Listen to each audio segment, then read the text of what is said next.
Welcome, Parshas VeYechi. So, in this week's Parsha, we have Yaakov giving the blessings to tribes. And it's a little strange because there are 3 tribes he doesn't bless. In the end, the sages tell us that he included them all in the blessing, but there are tribes that he seemed not to have blessed, and there's something contained in the words that he said that is sort of a blessing that's going to come out later. We have to understand and look at some of these things. So I want to talk about the tribe Reuven. Reuven, the elders of Yaakov, and the not blessing he got, the rebuke he got, and how we understand it, and how we understand the deeper sense of Reuven. So let's get to the text a second. The text says, so, Yaakov, it says, was about to reveal the end of days, and Hashem hid it from him. So then he started to bless the people.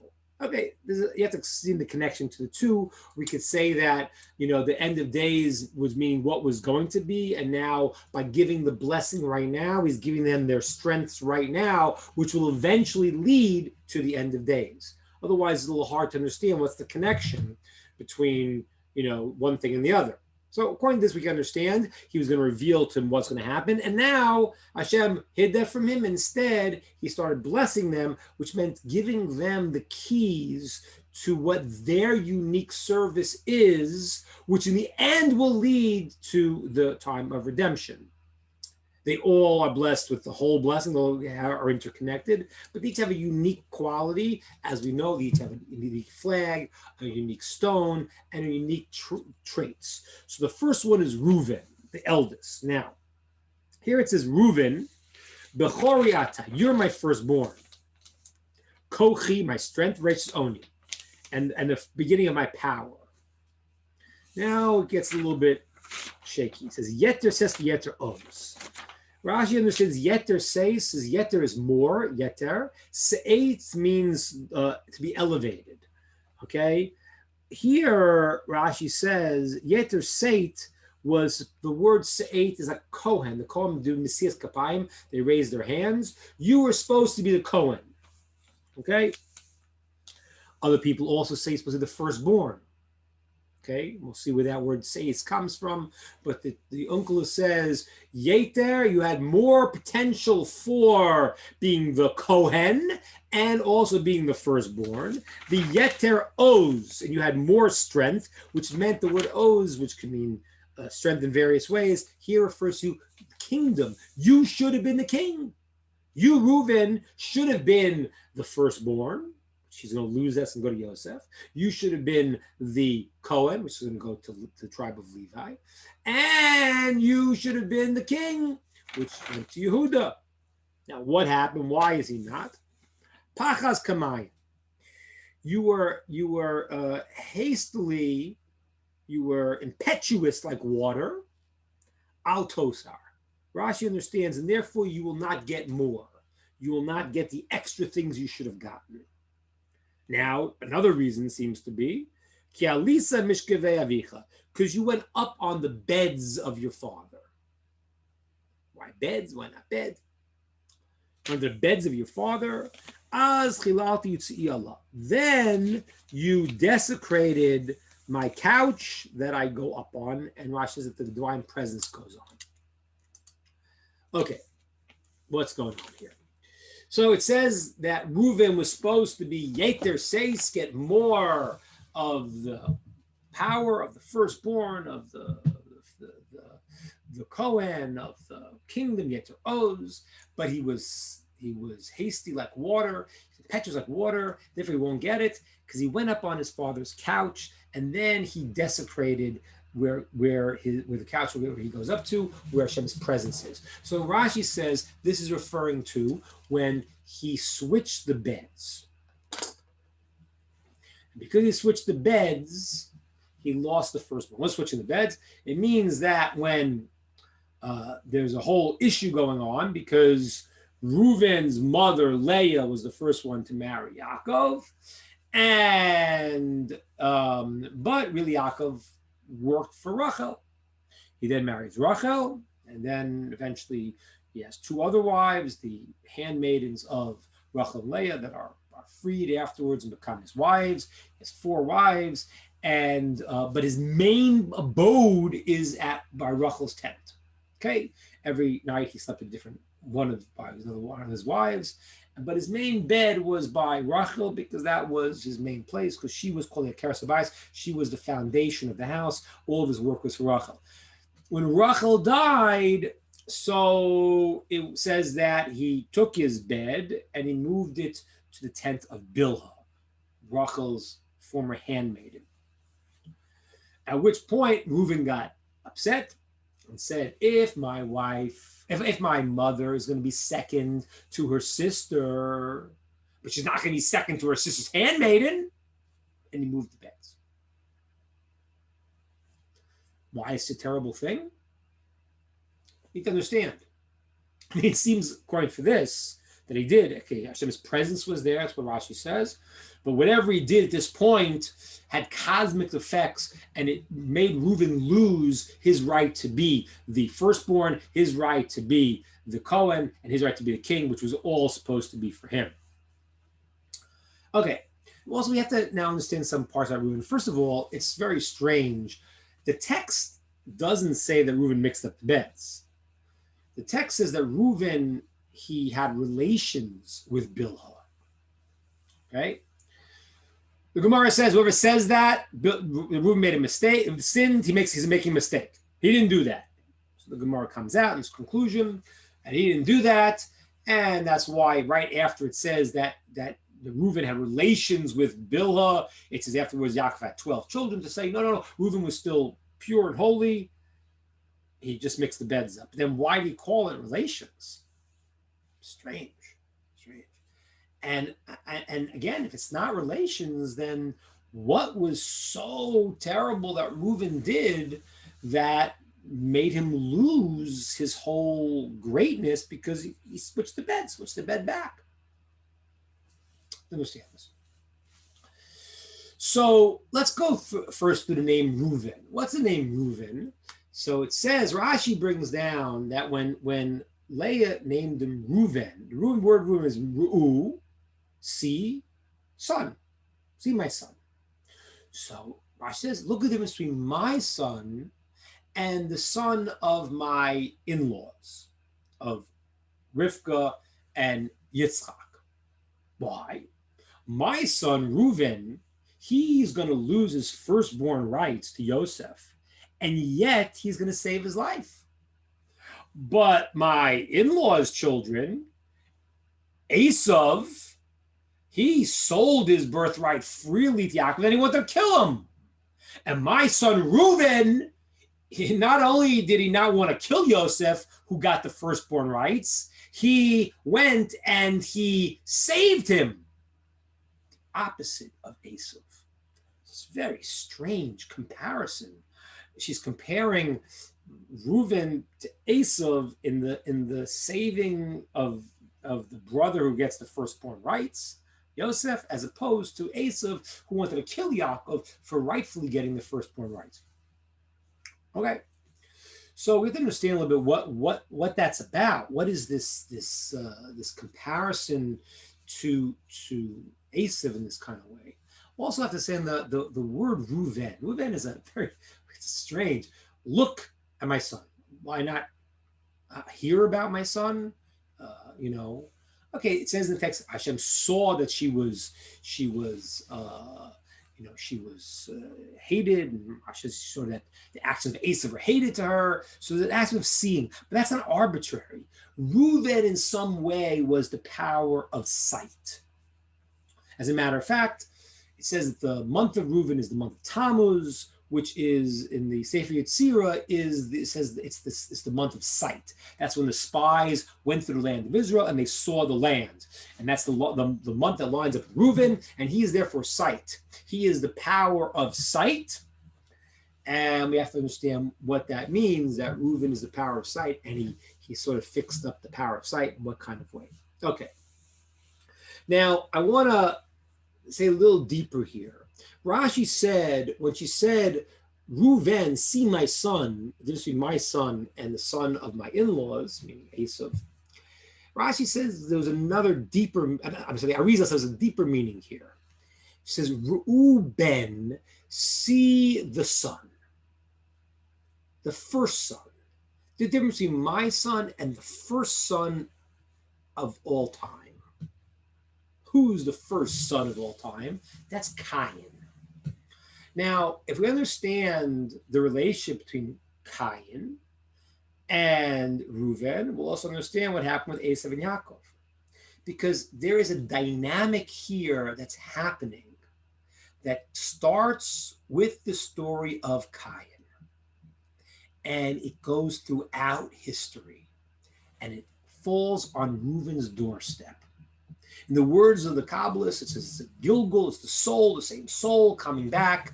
But for our purposes to understand here, there's a quality and a mission that's happening. What happened to Cain?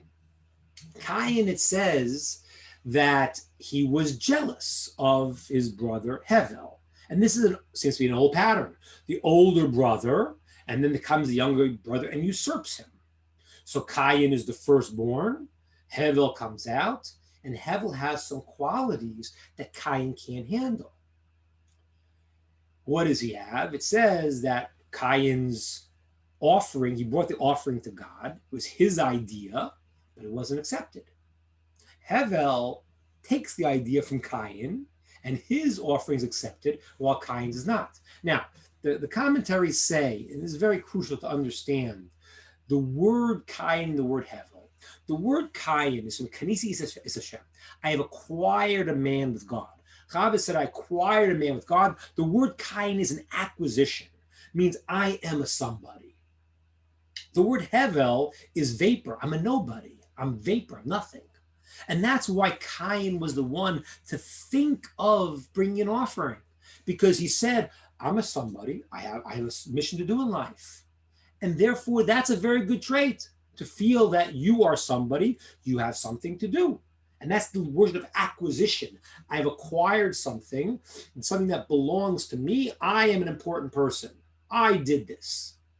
And that has a positive side. It has a very negative side too, which is that when you say, I did it, I'm the one, then you believe everything should be yours, which is literally the same word of Cain as the word kina, jealousy. Koneh, to acquire something. I own something. And a similar related word is the word kina, different with an aleph instead of a hey, but it's the same idea, kina, that I'm now jealous because this should be mine. So Cain has the positive and negative. The positive is he initiates the offering because I'm a somebody, but it's all should be mine because I'm entitled. Hevel is the opposite. He never thinks of bringing this offering himself because I'm vapor, I'm nothing, I'm Hevel. So that's a negative, that you don't think you're important enough to make a difference. On the positive side, he's humility because he doesn't think of himself in that way. That was the battle of Cain and Hevel. So it says that Cain, because of who he was, he saw things in Hevel that disturbed him. What was it? First, that Hevel's offering was accepted and his wasn't. And that knocked him out. And there Hashem says to him, Tetev se'es. Why are you getting so upset, Cain?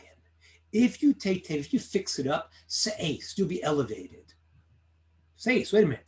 That's the same word it said here by Reuven. It says, Yeter se'es. More se'es. Raising up. That's the same words that God said to Cain. If you fix it up, you'll be elevated too. This is your power, your quality. Now, there's another thing that it says that Cain was jealous about, which happens even before the story of the offering. It says that Cain was born with a twin, and that's who he married. It kind of sounds gross, but the reality is, where were the women here? So the text tells us there's a word et, an extra word to a reboy to include that Cain was born with a twin sister who he married. He understood that God wanted that to keep the world going. Hevel was born with two twin sisters. He married the two women. And it says, the Medrash, that Cain was jealous that Hevel had two wives and he had one. So at the very inception of the relationship, here comes the older brother who's supposed to be the firstborn, who's supposed to have everything in a certain way. He's what dictates and makes his parents to be parents, which is the way the Maharal explains why the firstborn gets a special double portion, because until him, he's the one that makes the parent the parent. He contains the power of the other brothers. So comes along Cain, he's the first, and yet Hevel keeps undermining him. He has the two wives. His service accepted by God. And then Cain is filled with jealousy. And that's an old pattern. That's a pattern that goes from Cain and Hevel, and it goes to the generations. Maybe even you have it with your siblings, who knows? But it goes to Yaakov and Esav. And then it's passed to Reuven and to Yosef. That Reuven is the one who is the firstborn, and yet Yosef is going to undermine, and not undermine on purpose, but he's going to take that firstborn right. And Reuven, instead of doing what Cain did or what Esav did, he's willing to save him. That was what Reuven fixed up. But he didn't fix it up fully. And why was that? And we could say the reason why Reuven might not even understood his own motivation here, because Reuven, when he saw that Yaakov moved his bed from Rachel's tent to Bilhah's tent, so he said, is it bad enough that my mother is secondary to Rachel? She's going to be secondary to Rachel's handmaiden Bilhah? So there's a certain righteous indignation here that Reuven felt that this was unjust. He was defending the honor of his mother, and therefore it seems very noble. But what Yaakov said to him, no, there's a problem in your trade here. The problem in your trade is your pachas k'mayim. You are impetuous like water, and you didn't think it through. And you didn't even realize that there was a place in you where the same problem that you should have fixed up, that you did fix up with Yosef, which is not to be jealous of what you don't have, you blew it. Because you then felt that, wait a minute, it's one thing to your mother, but it's saying to you also, you are the child of the second wife. You're not that primary. And that burnt in Reuven. And that's really, the Arizal says an amazingly deep thing here. He says so deep what happened. There's a few ways to say it, but I want to reveal some things that Arizal says is mind-boggling. I don't want to get into the idea of Gilgul and the souls, but the idea is, you understand, that Cain was jealous of the twin sister of Hevel. So says the Arizal that what happened was the word Bilhah, the handmaiden of Rachel, if you take the word Bilhah and you flip the letters around, it's the word Hevel. But it has two hays. And the Arizal says that night that Yaakov was supposed to be with Bilhah, he knew from divine prophecy that he was supposed to be with Bilhah, and it was going to be a nachas, a comfort to Rachel. He was going to have twins. The two hays in the name Bilhah are the two twins he would have been born with. And with Dinah, who was supposed to be one of the Shvatim originally, one of the tribes, would have been 15 tribes of Israel. And that's what's called Shiftei Kal. The tribes of Hashem is the Yud and the Hey, which is 15. And according to our readers, it's probably 15 tribes, which would be the full expression, just like the moon is filled at the 15th time of the month. And therefore 15 always represents the completion of the male and female coming together. There are 15 steps up in the base of Migdash, 15 days up to the moon is full, 15 generations from Avram till Shlomo builds the temple. It was going to be the 15 tribes, would be the ultimate expression. And Reuven, when that night he switched the beds or whatever he did to block Yaakov from being with Bilhah, he prevented that from coming into the world. Wow. That's what it says. It says that soul was going to come in, and that was, Rizal says that the souls that came down, that are ready to come into the world then, who did not come in that unification of Yaakov and Bilhah, they already came down into this, close to this world, to the storehouse of the souls, and they ended up going to be the two sons of Yosef. Ephraim and Manasseh, who became the tribes. But that could have been from Bilah, and that would have been the extension of the completion of the Jewish people. Wow. So Reuven didn't get it right. Now, who did get it right? Says the Arizal here an amazing thing. It says, if you look at the words, it says, yeter seis, yeter oz. You could add more seis, more being the Kohen, being the high priest, and being the Bechor, and yeter, and more oz. Oz is strength, means the kingship. So, but the word yeter is the name of somebody we know in history too. Yeter is Yitro. Even the word VeYechi is the word Yitro, but the word Yeter is named Yitro. So the mystics tell us that this mission to fix up the humility went now from Reuven, who didn't succeed fully. He did to a certain degree, but not fully. That went now to Yitro.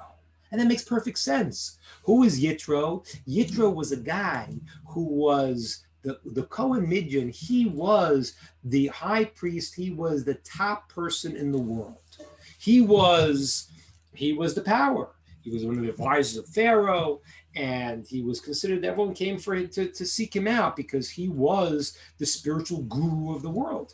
And he left it all to the point where he became completely excommunicated by the world. He went from being the top to being the bottom. And he was willing to do that. And he goes into the desert to Moshe when they get to Torah and says, here I am. The mystics say he was bringing Tzipor, he was bringing the other wife of Hevel back to Moshe. God will say Moshe was the soul of Hevel. We get into that right now. But he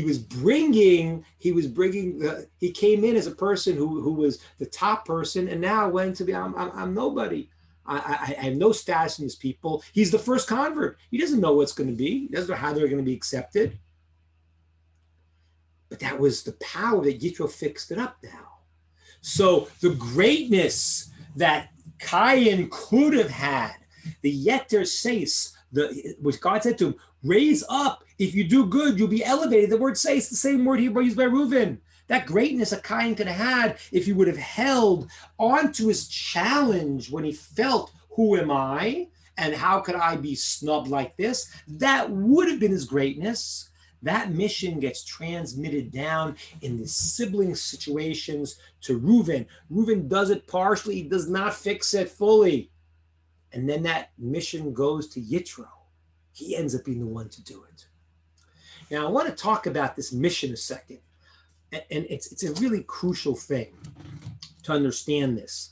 Understand why, if Reuven would have done it, it would have led to the wholeness of the Jewish people. I said it according to that Rizal, talks about the 15 tribes. I saw one commentary say they had another tribe in the 13th, and 13th is the numeric value of Echad, of one, would be the 13th tribe, which is the unification also. But whatever it is, everyone understands that union between Bilhah and Yaakov, at that point that Yaakov knew prophetically he should do for the honor of Rachel, would have brought another soul into this world who would have unified the whole picture. That was a wholeness that was going to happen.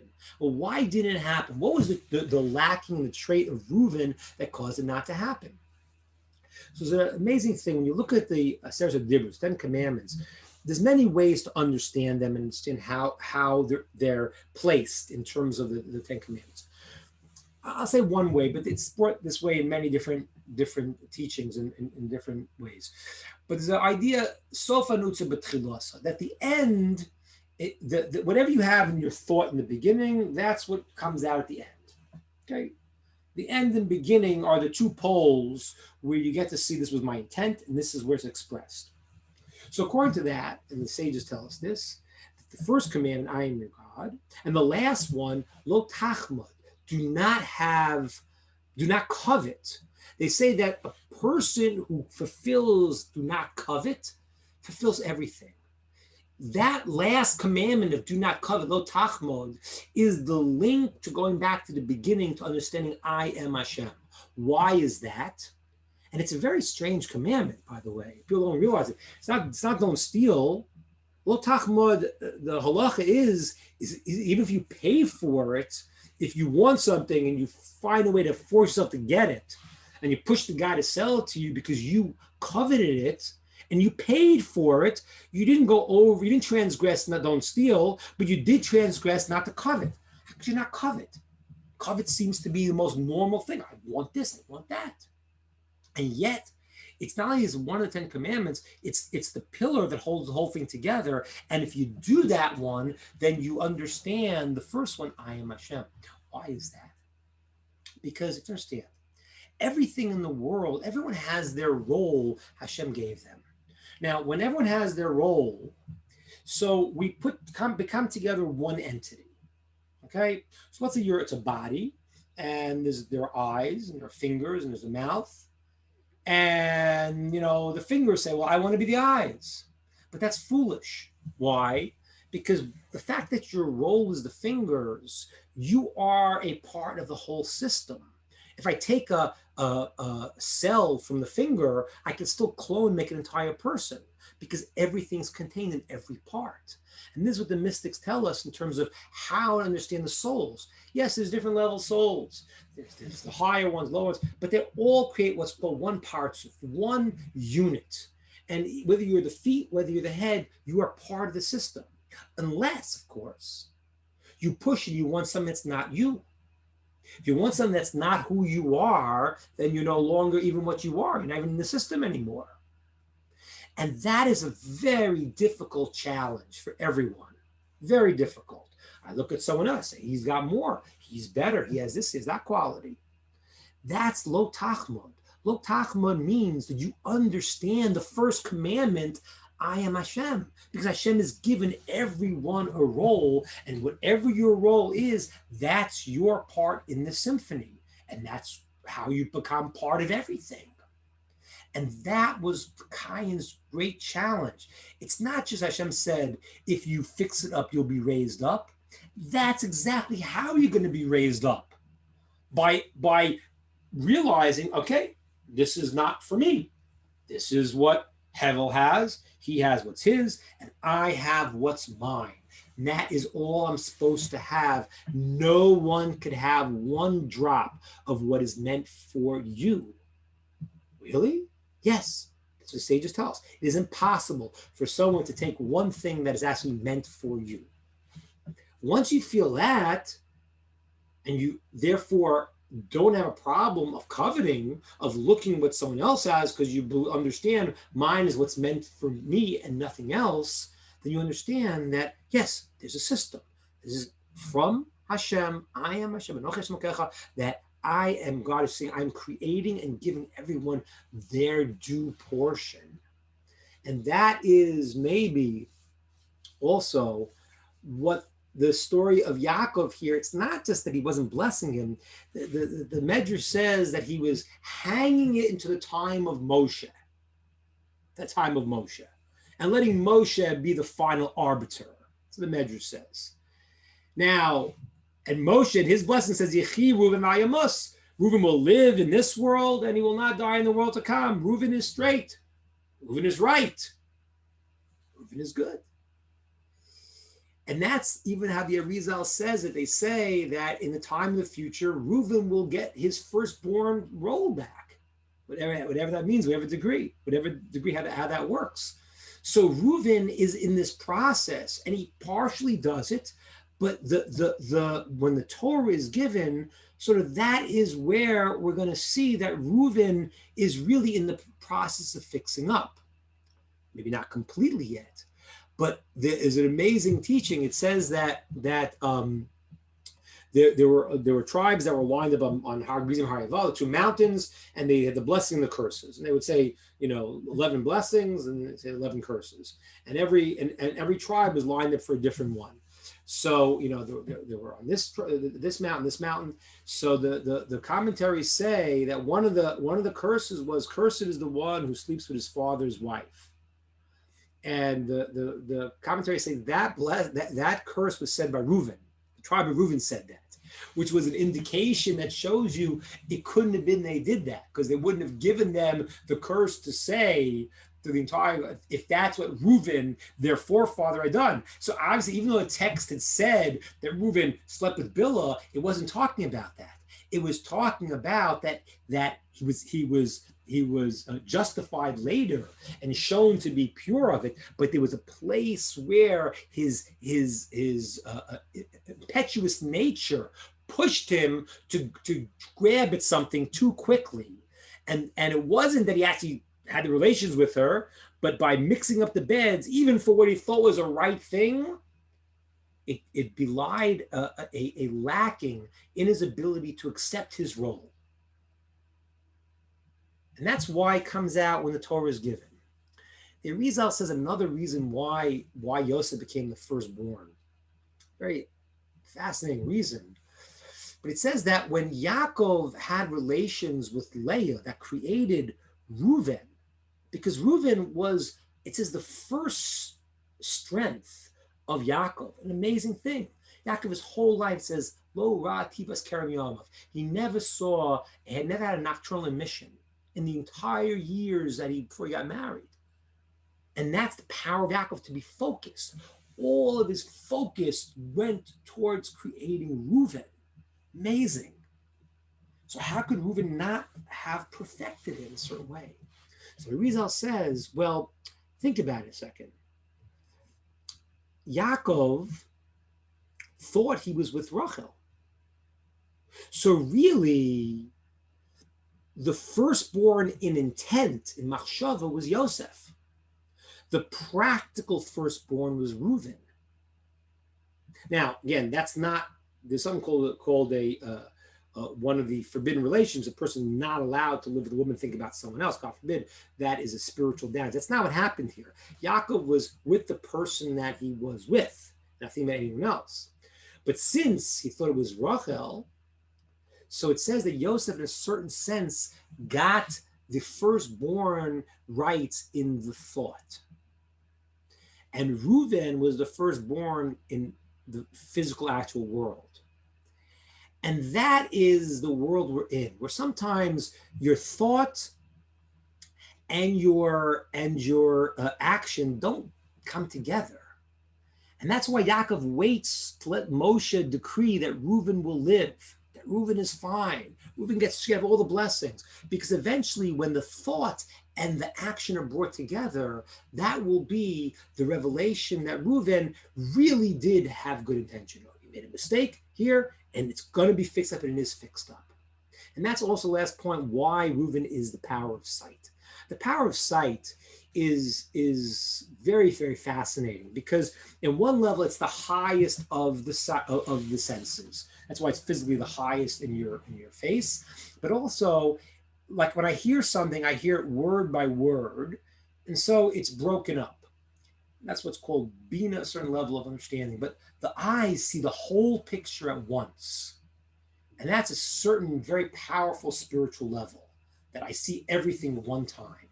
So the sight, in a certain way, is called wisdom, called chachma. You see the whole thing, and therefore it's very high. And yet we know that the eyesight is the most dangerous thing. A person can be fooled by what he sees. And that's why Reuven really was the power to see the world in the right way. And he was the one who saved Joseph. He was the one who was willing to go and to see the way the world should be, not like Cain and not like Esav.